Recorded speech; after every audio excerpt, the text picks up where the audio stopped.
وأشهد أن محمدا عبده ورسوله بلغ الرسالة وأدى الأمانة ونصح الأمة وجاهد في الله حق جهاده حتى تركنا على محجة بيضاء ليلها كنهارها لا يزيغ عنها إلا هالك وصلى الله عليه وعلى آله وأصحابه ومن اهتدى بهديه واتبع سنته واقتفى أثره إلى يوم الدين وبعد فإن أصدق الحديث كتاب الله وخير الهدي هدي محمد صلى الله عليه وسلم وشر الأمور محدثاتها فإن كل محدثة بدعة وكل بدعة ضلالة وكل ضلالة في النار.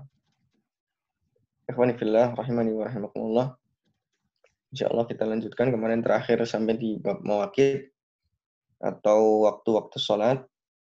Setelahnya hari ini syarat wajib sholat ya. Tolong ke atas dulu. Itu syarat sholat sebelum masuk waktu, sebelum masuk sholat.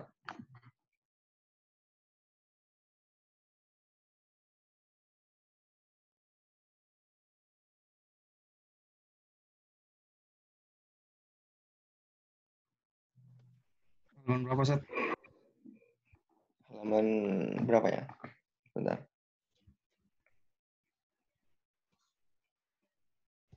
Setelah mawaqit, setelah waktu.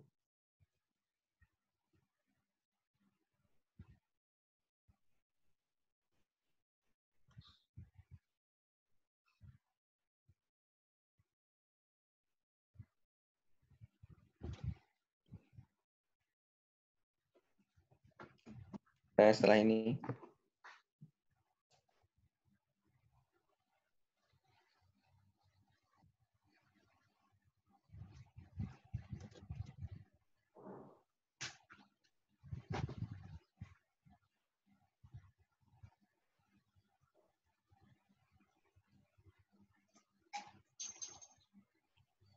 sini sampai sini.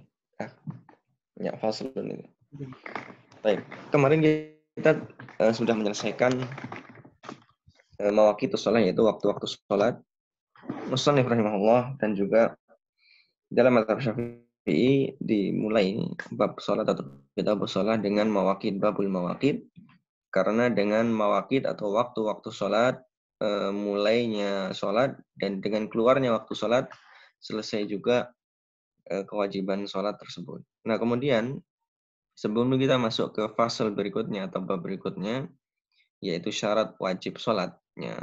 Sebelumnya maka dalam kitab-kitab atau dalam syarah-syarah atau dalam mazhab Syafi'i secara umum biasanya menyinggung setelah itu pemakruhan atau makruhnya menamai sholat isya dengan maghrib.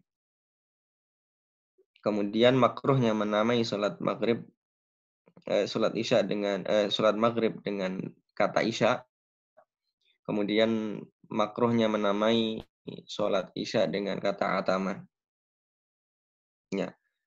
Dalam suatu riwayat disebutkan bahwasanya diriwayatkan oleh Bukhari dalam sahihnya bahwasanya Nabi Shallallahu alaihi wasallam la taqlibannakum al-a'rab ala alasmi salatikum.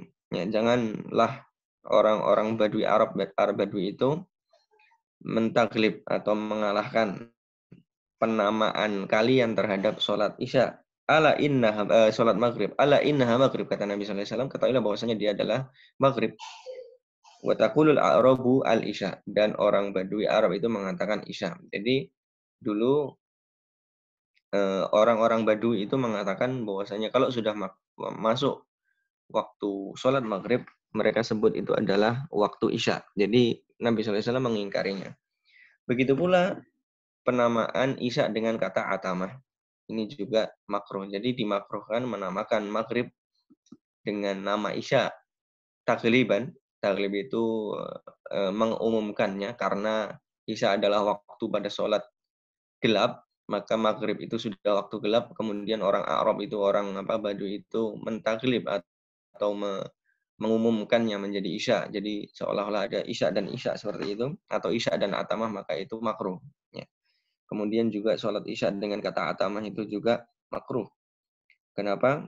Ya, juga dalam suatu riwayat disebutkan bahwasanya la taqlibannakumul a'rab wala ismi salatikum ala inna isya. ketahuilah bahwasanya itu adalah isya dalam riwayat yang lain. Ya. Kenapa dinamakan atamah? Karena waktu itu adalah ya'timuna bihilabil ibil. Ya'timun artinya yuakhiruna bihilabil ibil, artinya mereka mengakhirkan memeras susu.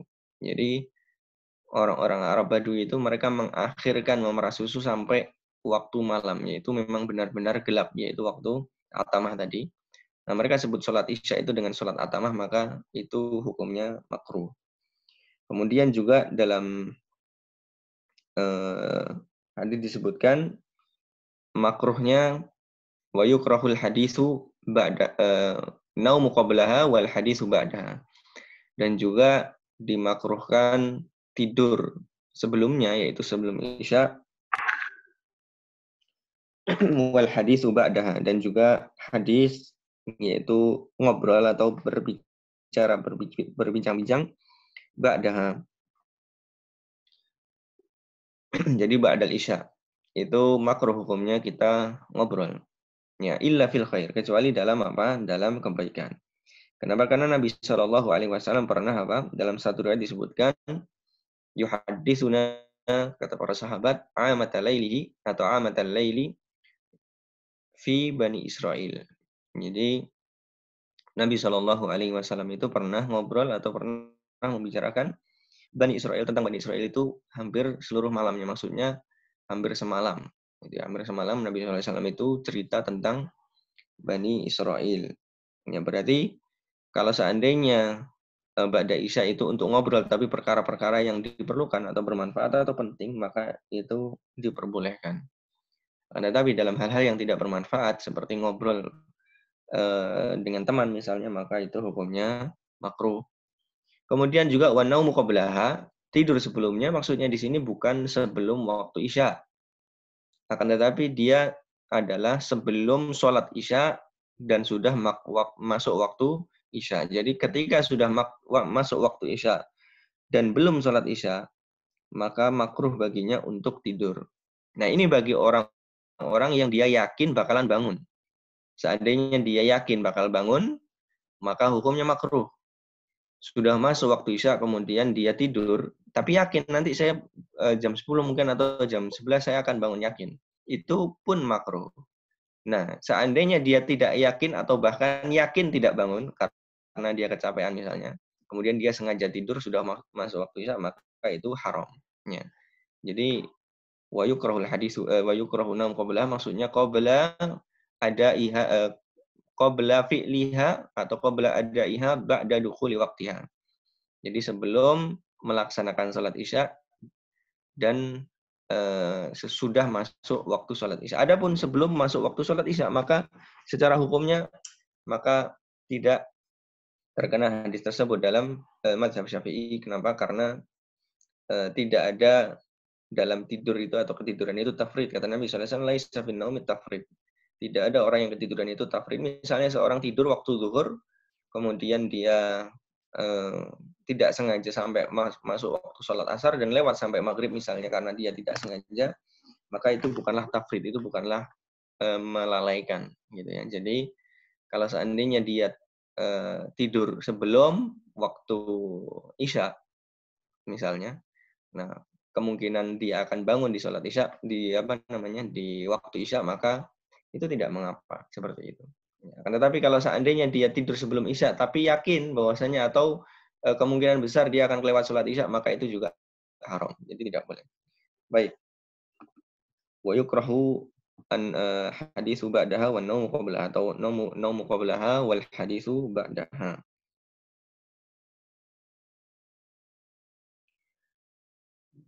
Kemudian juga kewajiban sholat ini adalah wujubul atau wajibul muwassa. Jadi kewajiban sholat itu adalah wajib yang muwassa. Maksudnya adalah waktunya itu membentang dari awal waktu sampai akhir waktu. Ya, akan tetapi seluruh waktu itu yang paling baik adalah waktu di awal atau di awal waktu. Ya, seperti yang sudah kita terangkan di pembahasan mawaqitus shalah, bahwasanya semua sholat yang di awal waktu itu semuanya afdal dalam mazhab Asy-Syafi'i. Ya, jadi semua sholat atau sholat yang di awal waktu itu afdal pada seluruh jenis sholat, gitu ya. Jadi walaupun dia wujubnya wujub muwassa atau wajibul muwassa atau waktunya luas membentang dari awal sampai akhir, di situ boleh kita melakukan sholat di waktu-waktu tersebut atau di waktu tersebut, akan tetapi yang paling afdal adalah di awal waktu. Ya, kata Nabi SAW ketika ditanya ayyul amali afdal, amalan apa yang afdal, maka Nabi SAW mengatakan as-sholatu ala waktiha. Dalam satu riwayat disebutkan sholat atas waktunya. Kemudian di riwayat lain disebutkan as-sholatu li waktiha. Sholat pada waktunya. Kemudian juga Nabi SAW dalam riwayat yang lain, ya, tadi dua riwayat tadi dalam Sahih Bukhari dan Muslim.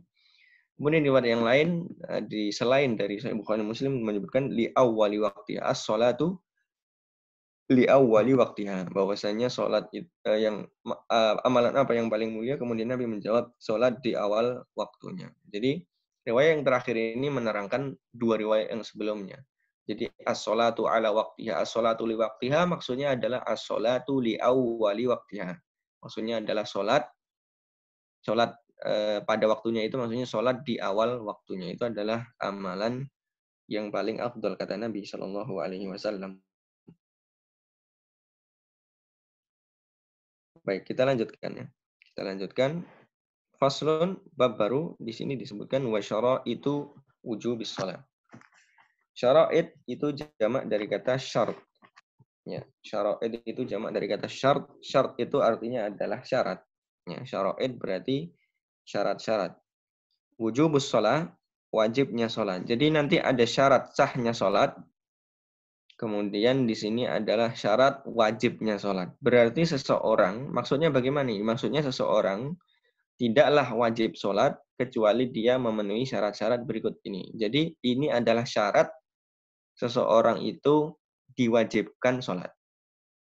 Jadi kalau seandainya tidak terpenuhi syarat-syarat ini, maka tidaklah wajib bagi dia sholat. Ya, jadi ada syarat sah, ada syarat wajib. Ya, nanti ada juga syarat sebelum masuk sholat. Faslun wa syaraitu wujubis sholat. Syarat-syarat wajib sholat. Ya, disebutkan di sini adalah salah satu asya. Ada 3 hal. Ya, salah satu asya ada 3 hal.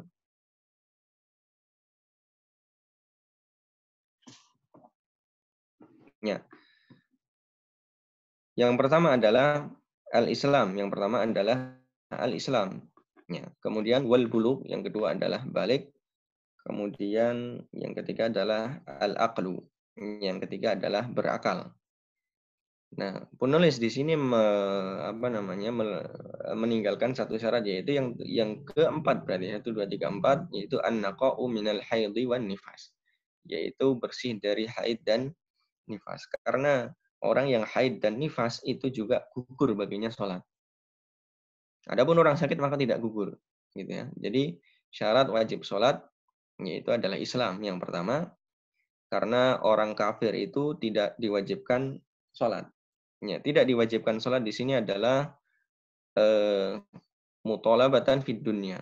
Mutolabatan fid dunya yaitu adalah dituntut ketika di dunia. Ketika seseorang muslim atau seorang Islam itu dia tidak sholat, maka boleh bagi pemimpin untuk memeranginya atau untuk membunuhnya.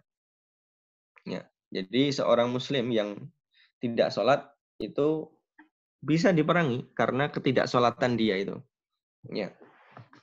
Akan tetapi seorang yang kafir, ya, non-muslim, maka kalau seandainya mereka tidak sholat, maka mereka tidak dituntut untuk sholat di dunia. Maksudnya tuntutan dunianya itu bebas dia kalau seandainya orang non-muslim. Jadi yang pertama adalah Islam, maksudnya adalah mutolabatan fid dunya. Jadi tidak dituntut di dunia. Nah, bagaimana dengan di akhirat? Apakah mereka berdosa karena mereka meninggalkan sholat? Maka pendapat yang paling kuat iya.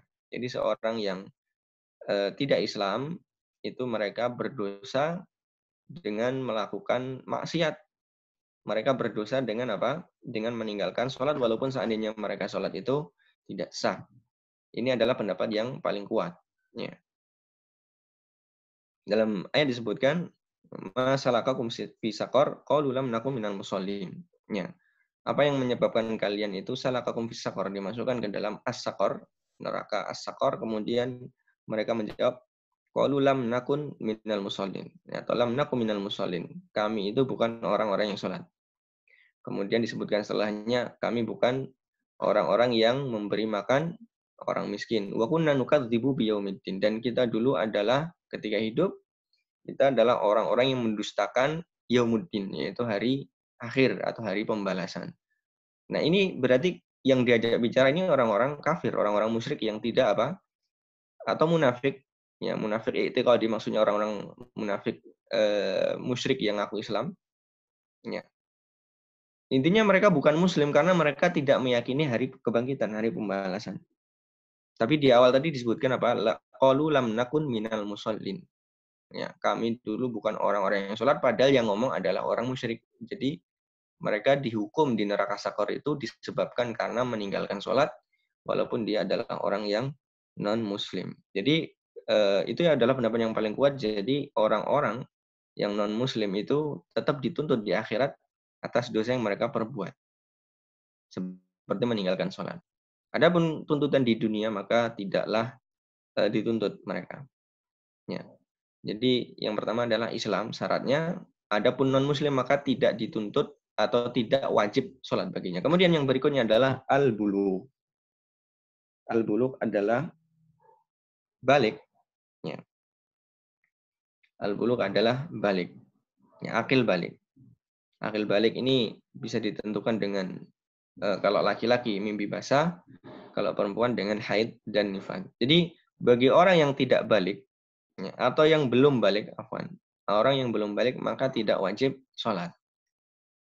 Akan tetapi Nabi SAW mengatakan muru auladakum bis sholati li sab'in wadribuhu li ashrin. Perintahkanlah anak-anak kalian untuk sholat li sab'in pada waktu atau pada usia 7 tahun. Wadribuhu li ashrin. Dan pukullah dia ketika dia umur 10 tahun. Ya, jadi Nabi SAW memerintahkan orang tua ya, atau wali. Jadi yang diperintahkan di sini muru auladakum, perintahkan anak-anak kalian di sini adalah pertama orang tua tentu, atau yang kedua adalah wali. Wali dari anak tersebut seandainya orang tuanya meninggal. Ya, jadi yang mengasuh anak tersebut adalah diperintah oleh Nabi SAW untuk apa? Untuk memerintahkan kepada anaknya untuk apa? Untuk sholat. Ya. Lisabain pada umur 7 tahun. Ya, lisabain pada umur 7 tahun. Wadribuhu li ashrin, dan pukullah ketika 10 tahun. Ya, jadi kalau seandainya anak-anak kecil itu mereka misalnya kita suruh gitu, kita suruh sholat. Ya, mereka pura-pura sholat, kemudian mereka nggak sholat, maka tidak ada kewajiban baginya. Tidak ada dosa bagi mereka. Nah, seandainya mereka melakukan, maka pahalanya adalah pahala sunnah. Maka perbuatan ibadah seseorang yang sudah sah ibadahnya, yaitu orang yang sudah mumayyiz. Yang tadi Nabi SAW menyebutkan di sabain yaitu 7 tahun. Jadi perintah sholat itu pertama kali apa? Untuk umur 7 tahun, yaitu sudah sah sholatnya itu 7 tahun itu. Adapun sebelumnya maka latihan. Itu pahalanya bagi orang tuanya. Nah, adapun setelahnya maka sah baginya sholat. Ya, setelah 7 tahun maka sah baginya sholat. Nah, sebagian ulama mengatakan tamyiz. Nah, tamyiz itu adalah bisa membedakan, gitu ya. Tamyiz itu bisa membedakan. Maksudnya bagaimana tamyiz itu?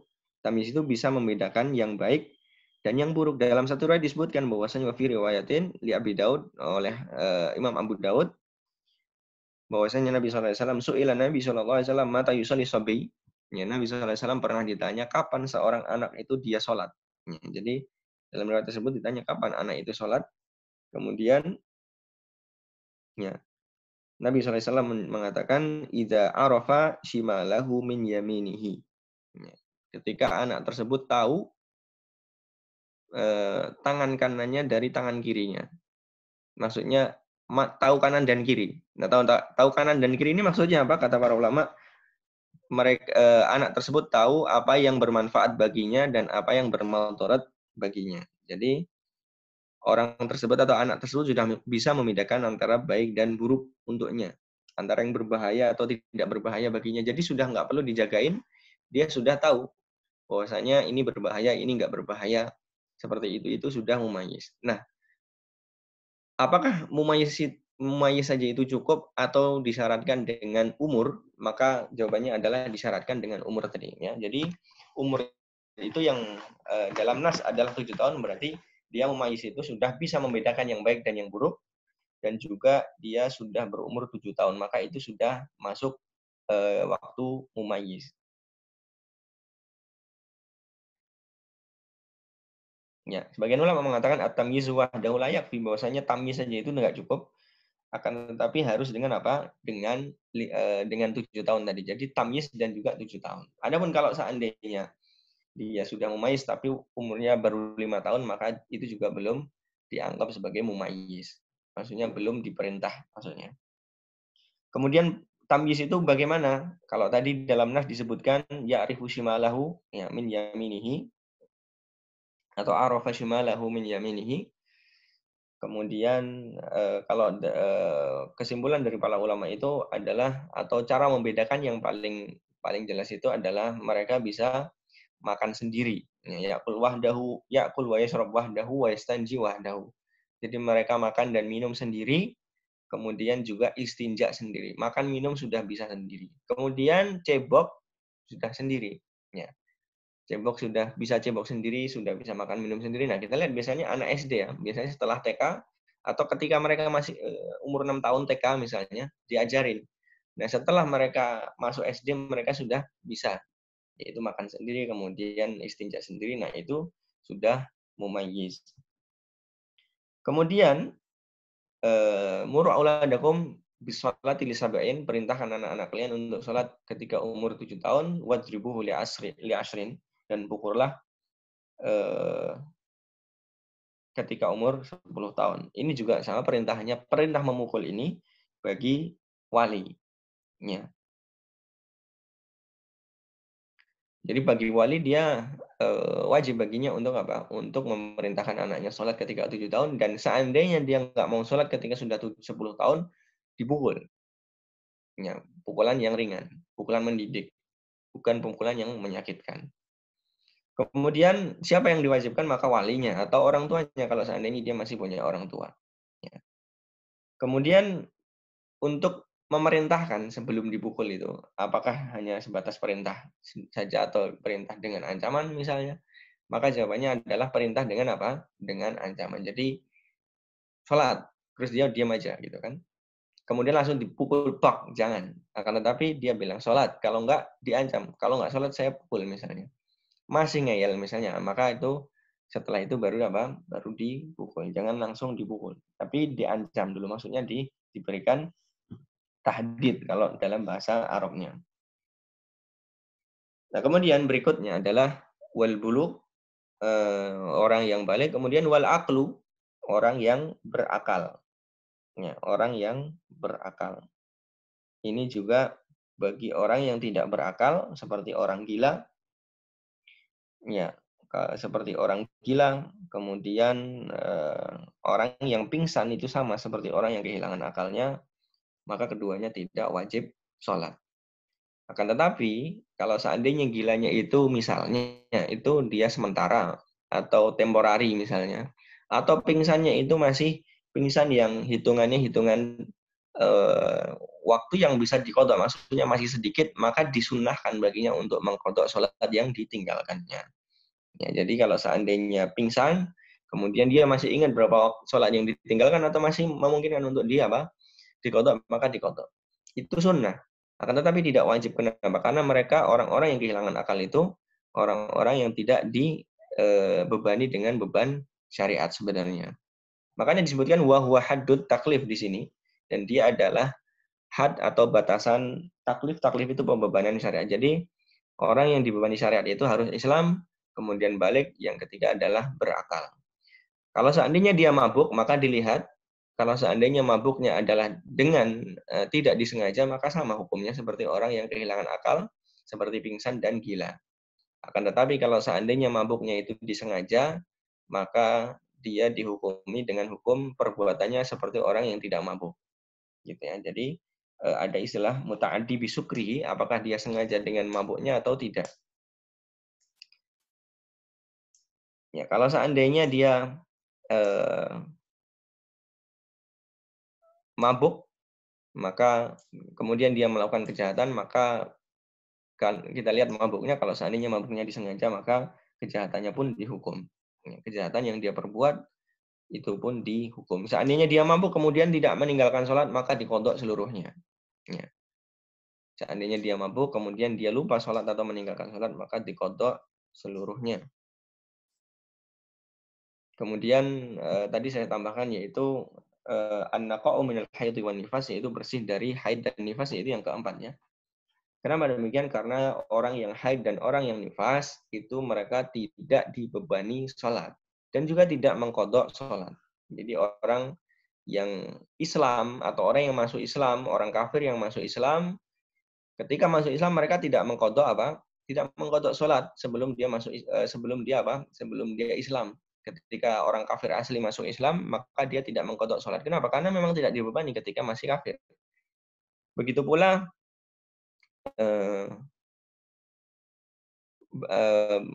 begitu pula orang yang balik, gitu ya. Orang yang balik ketika dia sudah balik, maka dia tidak mengkodok sholat sebelum balik.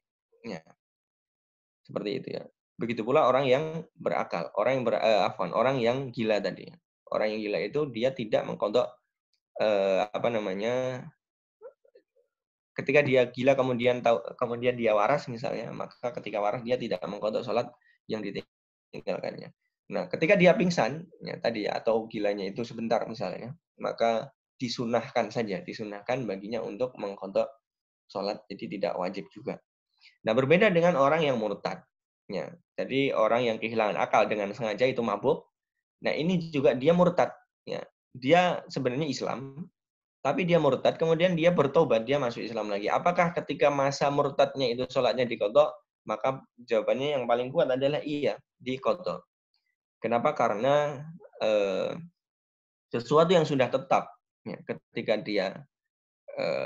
ketika dia Muslim, ketika dia beragama Islam, sudah tetap kewajiban baginya yaitu untuk sholat. Kemudian dia mengingkarinya dengan murtad. Ya, kemudian dia bertobat, maka dia harus apa? Kewajibannya itu tetap ada dan dia harus menjalankannya seperti hak seorang anak Adam atau seorang manusia yang diingkarinya.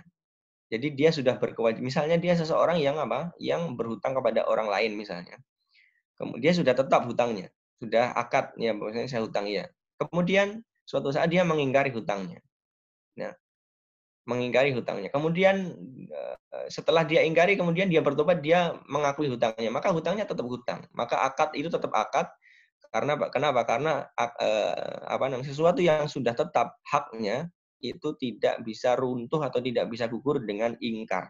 Jadi orang yang murtad tadi seolah-olah orang yang mengingkari mengingkari haknya. Jadi atau ketetapan baginya, kewajiban baginya diingkari, berarti tidak gugur. Ya. Maka orang yang murtad kemudian dia bertobat, maka wajib baginya untuk mengkodok seluruh sholat yang dia tinggalkan. Kalau seandainya dia murtad kemudian dia gila, ya, dia murtad kemudian dia gila, sedangkan gila itu tadi kan tidak mengkodok, maka para ulama Syafi'iyah mengatakan kalau dia murtad kemudian dia gila, berarti dia gilanya dalam keadaan murtad. Kemudian ulama Syafi'iyah mengatakan bahwasanya dalam keadaan gila pun dia mengkodok sholat taglidhon alaihi, karena untuk taglid itu untuk apa ya istilahnya membuat membuat hukuman itu menjadi keras baginya. Jadi taglidhon alaihi. Kenapa demikian? Karena dia murtadnya sengaja, mengingkarinya sengaja, kemudian dia gila, berarti dia gilanya dalam keadaan murtad, maka tetap diqadha. Berbeda dengan kalau saatnya dia murtad, kemudian dia haid misalnya. Setelah murtad, dia haid. Kemudian setelah haidnya selesai, dia bertobat dan dia masuk Islam lagi, maka sholat yang diqadha hanya ketika dia murtad saja. Ketika dia haid, maka tidak diqadha. Ya, karena haid dan nifas itu adalah hal-hal yang tabiat, mau Islam mau nggak Islam dia dia tetap terkena udzur haid. Jadi tetap udzurnya itu berlaku gitu ya. Kemudian berikutnya adalah kalau seandainya ya, yang terakhir tadi afan, yang keempat tadi kan al an an-naqa'u minal haidhi wan nifas, yaitu bersih dari haid dan nifas. Nah, ini juga bagi wanita yang haid dan nifas itu tidak mengqadha salatnya. Jadi seandainya dia meninggalkan puasa itu, dia dibayar puasanya, tapi meninggalkan salat itu tidak diqadha. Ya. Suatu saat Aisyah pernah ditanya atau pernah ada seseorang yang seolah-olah dengan nada mengingkari, kenapa kita tidak disuruh mengqadha salat tapi disuruh mengqadha puasa gitu ya. Jadi seolah-olah wanita tersebut mengingkari syariat ini. Kenapa? Karena salat dan puasa itu ketika dibandingkan maka lebih berat salat. Harusnya salat juga diqadha gitu. Atau harusnya justru yang diqadha adalah salat.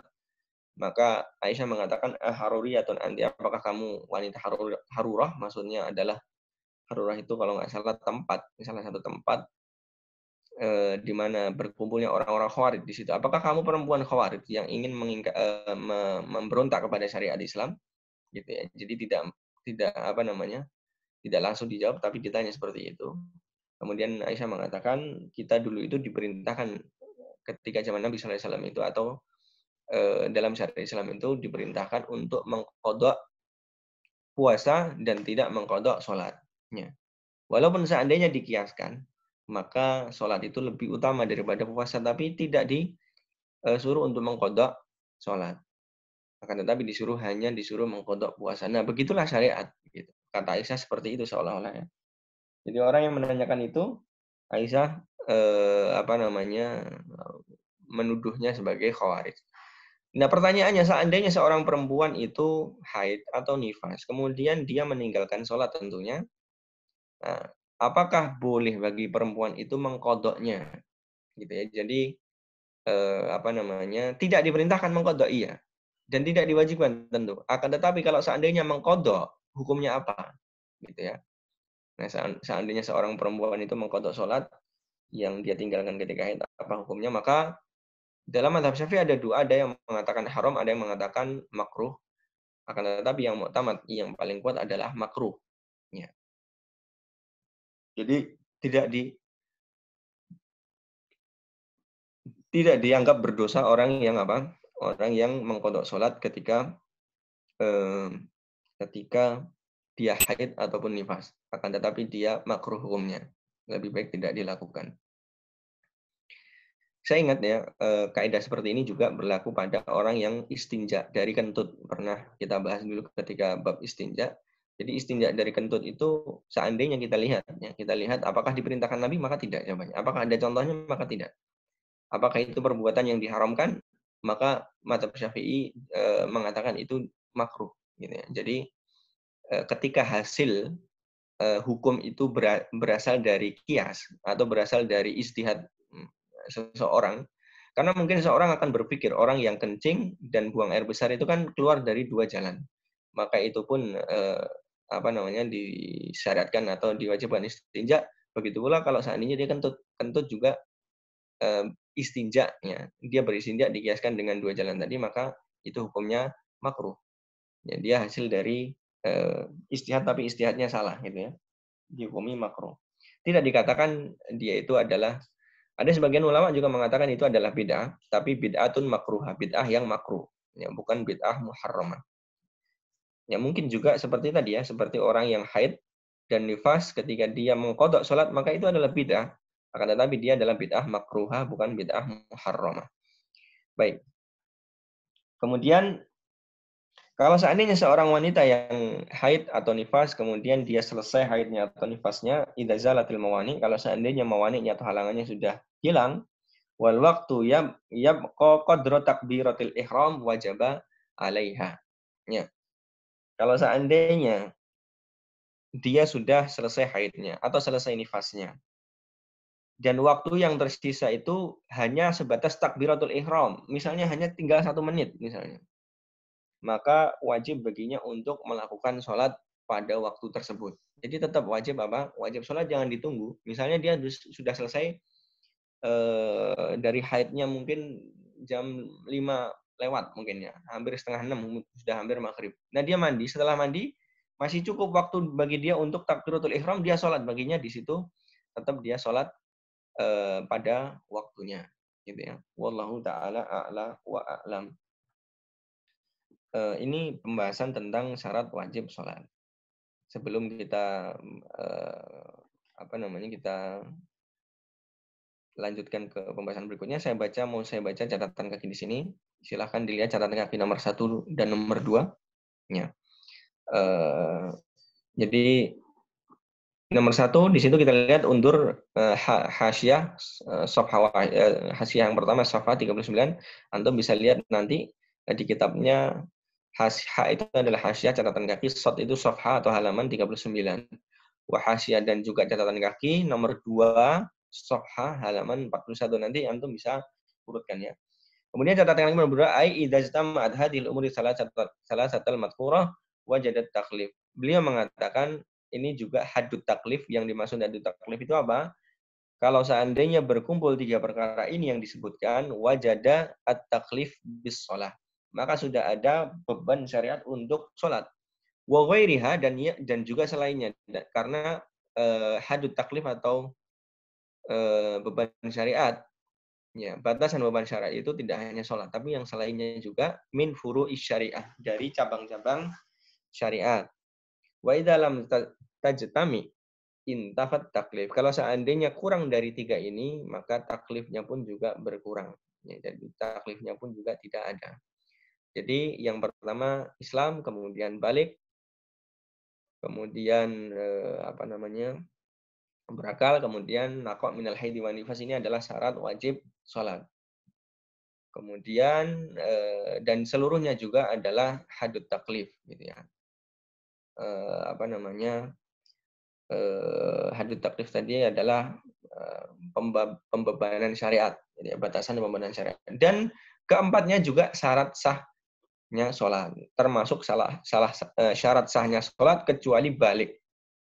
Jadi Islam syarat sah sholat, kalau tidak Islam tidak sah sholatnya. Kemudian berakal juga syarat sah sholat. Kemudian naqo' minal haidi wan nifas, kemudian bersih dari haid dan nifas, ini juga syarat sah sholat. Adapun balik maka tidak merupakan syarat sah sholat, akan tetapi dia adalah syarat wajib sholat. Jadi kalau orang yang belum balik maka tetap sah sholatnya seperti yang sudah kita bahas tadi. Wa dalla ala syartil islami ma rawahul Bukhari. Kita kembali ke catatan kaki, dan yang menunjukkan atas syarat Islam itu diriwayatkan oleh Imam Bukhari dalam hadis nomor 1331 ini, dan juga Imam Muslim dari Ibnu Abbas radhiyallahu taala anhuma. Anna Nabi sallallahu alaihi wasallam, bahwasanya Nabi sallallahu alaihi wasallam ba'atsa Mu'adzan radhiyallahu anhu ila Yaman. Nabi mengutus Mu'adz bin Jabal ke Yaman. Kemudian Nabi bersabda, "Ud'uhum ila syahadati alla ilaha illallah." Dakwailah mereka kepada syahadah alla ilaha illallah wa anni rasulullah dan saya adalah Rasulullah. Fa inhum ata'uka lidzalika fa'alimhu anna Allah qad iftarada 'alaihim khamsa shalawatin fi kulli yaumin wa lailah. Kalau seandainya mereka taat kepada kalian untuk syahadat, maka ajarilah mereka bahwasanya sesungguhnya Allah itu mewajibkan atas mereka sholat pada setiap hari itu, sholat 5 waktu pada di setiap 1 hari 1 malam. Jadi ini juga dalil bahwasanya Islam ya itu adalah syarat sah atau syarat wajibnya sholat. Kenapa demikian? Karena Nabi SAW menyuruh ud'u ila syahadati alla ilallah. Syahadat dulu yang pertama, gitu ya. Kemudian berikutnya wadalla ala ishtiratil aqli wal bulugh. Kemudian yang berikutnya, yang di bawahnya catatan kaki berikutnya, dan yang menunjukkan atas pensyaratan berakal dan juga balik itu diriwayatkan oleh Abu Daud dan selainnya dari Ali radhiyallahu taala anhu. Nabi sallallahu alaihi wasallam qala, dari Nabi sallallahu alaihi wasallam beliau bersabda, rufi al-qalamu an salasa. Pena terangkat dari 3 orang. Anin naim hatta yastayqid, dari orang yang tidur sampai dia bangun, wa anis sabiy hatta yahtalim, dan bagi orang yang masih kecil sampai dia ihtilam atau mimpi basah atau dewasa maksudnya, wa anil majnuni hatta yaqil, dan dari orang gila sampai dia berakal. Kemudian dalam kurung yahtalim artinya yablugh, sampai dia balik. Maksudnya ihtilam itu mimpi basah, maksudnya balik. Kita lihat yang di bawahnya, catatan di bawahnya apakah ada lanjutannya atau tidak. Tafadhol. Baik, tidak ada lanjutannya. Kemudian setelahnya sholawatul masnunat. Ini sebelum kita masuk ke sini ada yang ditanyakan dulu ya. Tafadhol. Kalau ada yang ditanyakan tentang syarat wajib sholat. Izin bertanya, Ustaz. Iya. Untuk yang syarat balik, bagaimana hukumnya seandainya ada seorang anak, dia belum mimpi basah, tapi dia mengeluarkan maninya secara sengaja gitu, Ustaz. Misal kayak istimna. Nah, apakah dia terhitung balik karena maninya sudah keluar, atau dia belum balik karena dia belum mimpi basah? Gitu, Ustaz. Ya, ihtilam itu hanya salah satu tanda. Jadi bukan patokan. Ada tanda walaupun dia belum keluar mani tapi dia umurnya sudah 15 ke atas misalnya. Di atas 15 maka itu juga sudah dianggap balik walaupun dia belum ihtilam. Begitu pula ketika dia keluar bulu kemaluan, itu juga sudah dianggap balik walaupun seandainya dia belum ihtilam. Begitu pula kalau seandainya dia mengeluarkan mani dengan sengaja, ya dia sudah bisa istimna misalnya, maka itu sudah balik seperti itu.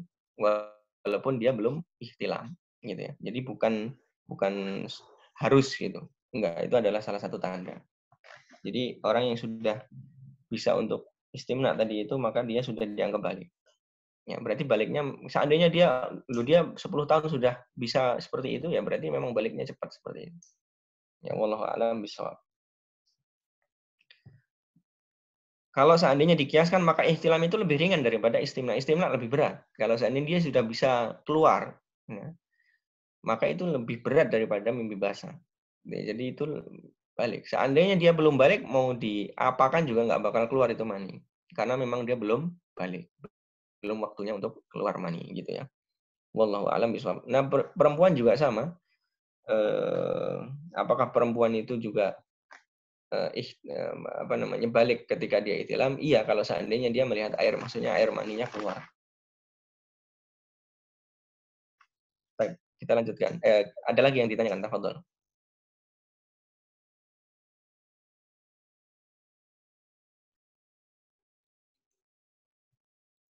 Tes.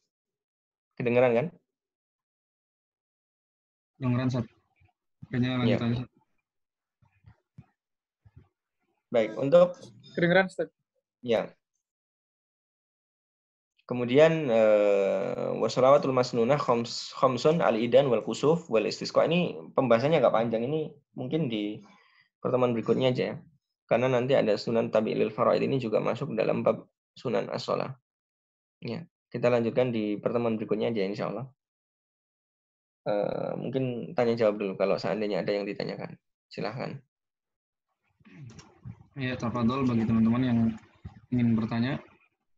Jika tidak ingin secara langsung bisa melalui forum chat. Tafadhol.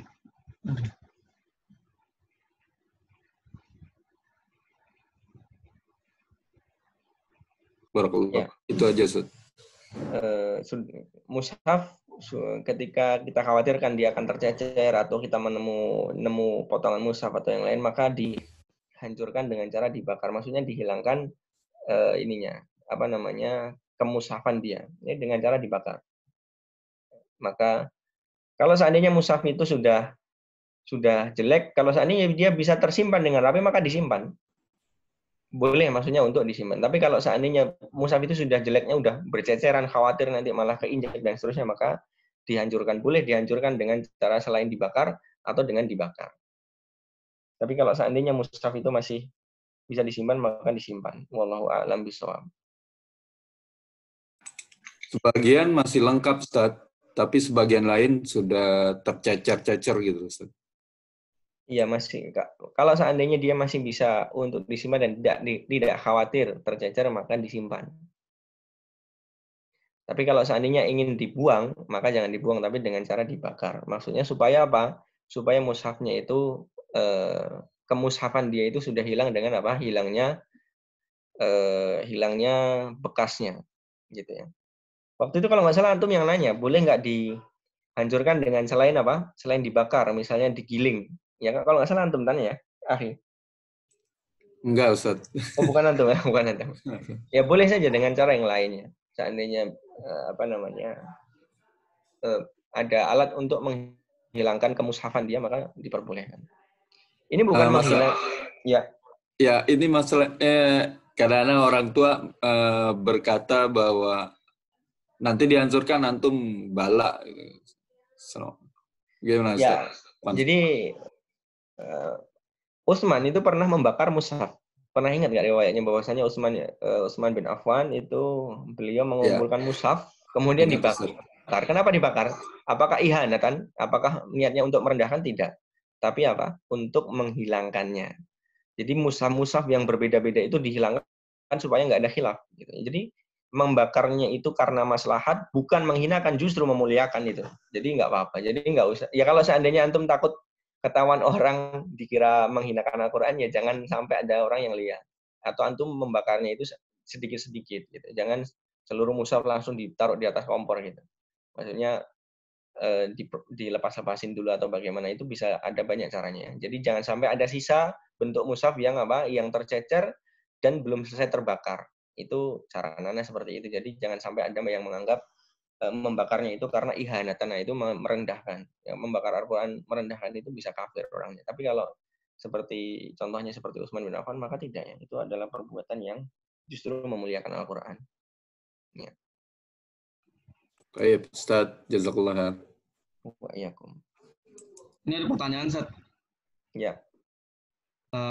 Pertanyaannya, misalnya ada seorang wanita haid setelah 1 jam azan zuhur, sementara dia belum sholat zuhur, apakah wajib baginya qodho?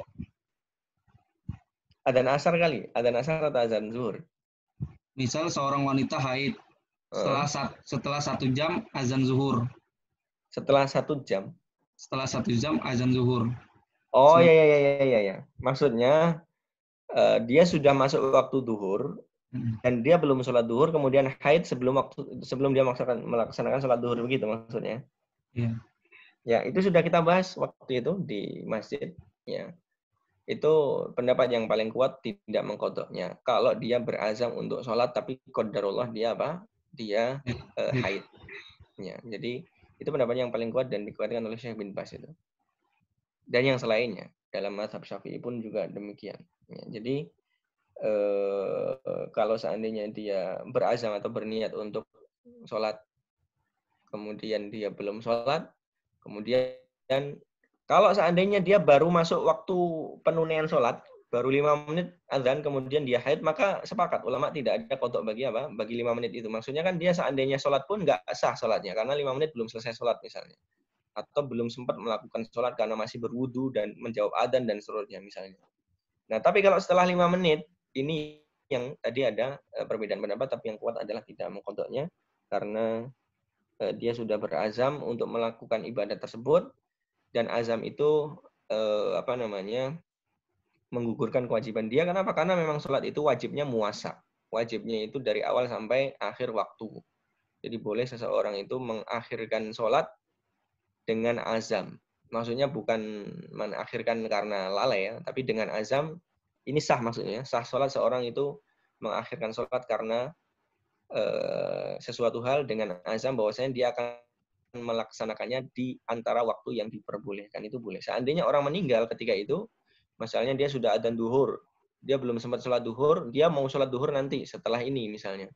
Kemudian dia meninggal tidak dalam dosa meninggalkan sholat. Jadi bukan tidak ada beban bagi dia. Kecuali kalau dia berazam atau dia tidak berazam untuk sholat.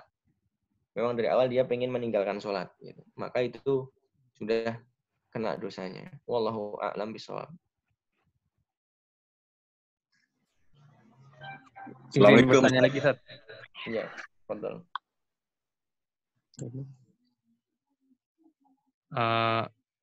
Dua pertanyaan, Ustaz. Yang pertama,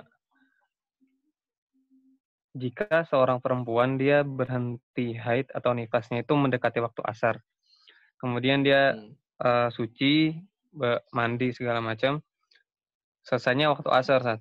Apakah dia tetap wajib sholat zuhur? Karena kan waktu sholat zuhur dia belum mandi. Itu dulu, Ustaz. Bahkan, ya, ini juga pernah kita bahas. Bahkan dia itu selesainya itu setelah asar. Selesai haid itu setelah asar, belum mandi, setelah mandi 5:30. Masih 2 sholat cukup, ya cukup waktu untuk melakukan 2 sholat. Maka dua-duanya dilakukan ketika waktu asar. Ini adalah waktu apa kemarin? Adalah waktu udrin. Masih ingat? Bukan waktu udrin, waktu daruroh. Kalau waktu udur itu waktu jamak ta'khir ya. Waktu daruroh ini dalam bab mawaqit sudah kita bahas. Jadi kalau seorang seorang yang haid dan nifas itu dia punya waktu sholat duhur sampai akhir waktu asar. Itu namanya waktu daruroh. Dia punya waktu sholat maghrib sampai akhir waktu sholat isya. Itu namanya waktu darurat. Jadi kalau dia sucinya di waktu isya, maka maghribnya juga dilakukan di waktu isya. Seperti itu ya. Sudah kita bahas di 2 tempat kalau nggak salah itu, tempat haid dan nifas dan tempat mawaqit sholat. Ya, jadi perjawabannya yang tadi ya tetap dilakukan sholatnya. Apalagi seperti yang ditanyakan. Ya, apalagi seperti yang ditanyakan harusnya lebih berhak untuk dilaksanakan. Bahkan yang sudah lewat waktunya saja dilakukan gitu ya. Baik, Ustaz. Kenapa tuh? Baik. Ya, sekarang. Ya. Oh, ya, ada lagi tadi satu lagi? Assalamualaikum warahmatullahi Ustaz. Waalaikumsalam warahmatullahi. Iya, tadi Ana masih belum jelas mengenai mengkodok saat orang tersebut murtad. Ya. Begitu kembali lagi untuk bertaubat, maka dia harus wajib untuk mengkodok di masa saat murtadnya. Dan bagaimana juga bagi orang yang sedang sakit koma, apakah tetap diwajibkan untuk mengkodok atau bentuk lainnya seperti dalam safar yang tidak memungkinkan waktunya. Terima kasih Ustadz. Saya kira cukup itu dulu. Iya Pak. Untuk murtad itu disuruh mengkodok karena taglid. Taglid itu hukuman bagi dia.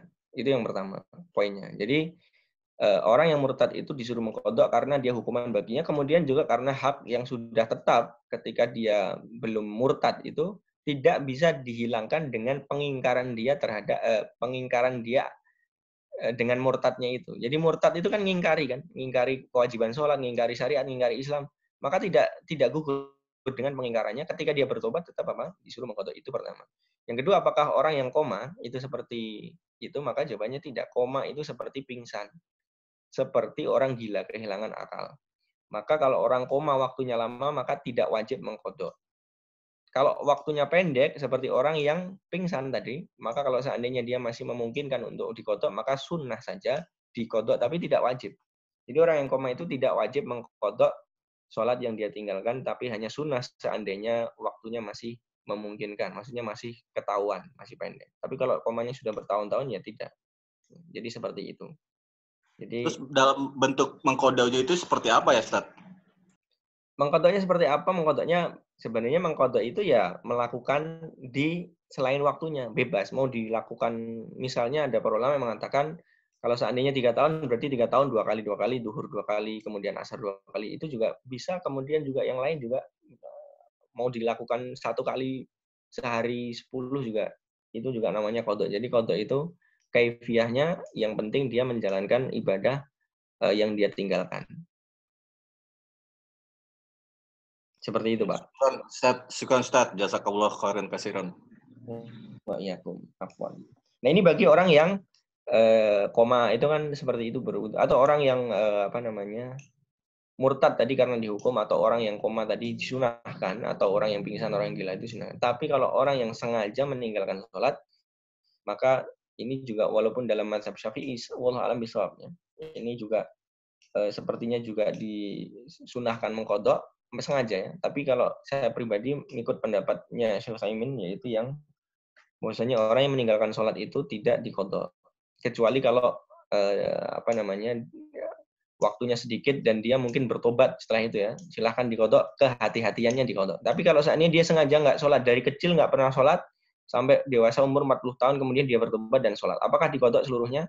Maka Syekh Utsaimin mengatakan seperti orang yang melakukan sholat di luar waktu. Maksudnya seperti orang sholat duhur jam 10 pagi. Boleh tidak? Maka tidak sah.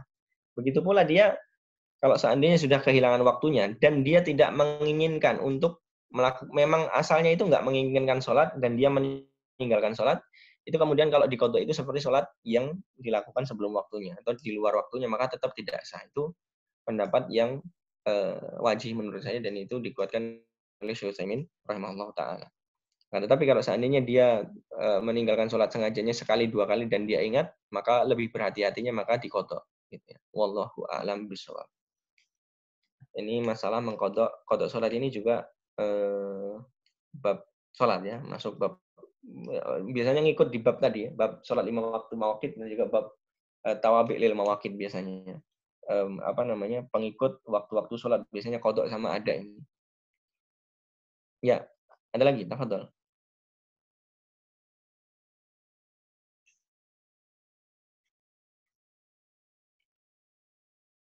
Baik, kalau nggak ada berarti kita cukupkan sampai sini ya.